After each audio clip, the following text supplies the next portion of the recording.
OPM ketakutan saat helikopter TNI melintasi, ngaku serang mobil militer Indonesia di Kampung Mamba. TPNPB OPM mengklaim telah melakukan penyerangan terhadap rombongan militer Indonesia dan menembak mati sejumlah aparat. Statement ini disampaikan juru bicara Tentara Pembebasan Nasional Papua Barat Organisasi Papua Merdeka, TPNPB OPM, Sebi Sambom. Dalam keterangan resminya, pihaknya telah menyerang rombongan militer Indonesia pada Sabtu, 19 April 2025.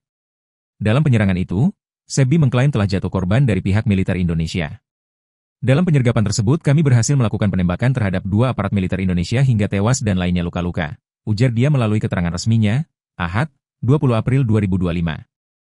Menurut Sebi, mereka menyerang sebuah mobil teknis di pertengahan Kampung Mamba dan Titigi, Distrik Sugapa, Kabupaten Irian Jaya, Provinsi Papua Tengah. Akibatnya, mobil tersebut mengalami kerusakan. Sebi Sambo menegaskan TPNPB OPM siap menggelar perang melawan aparat Indonesia secara bergerilya.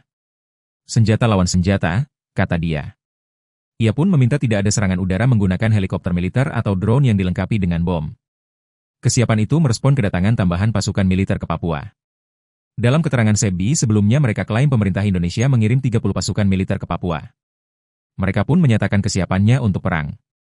Sebi pada awal April lalu juga menyatakan TPNPB OPM siap berperang melawan militer Indonesia jika pemerintah tak segera mengakui kedaulatan Papua. Namun tantangan ini ditanggapi dingin oleh TNI. Sebelumnya Kepala Pusat Penerangan TNI Brigadir Jenderal Christo Mesianturi menyatakan tak akan menanggapi tantangan tersebut.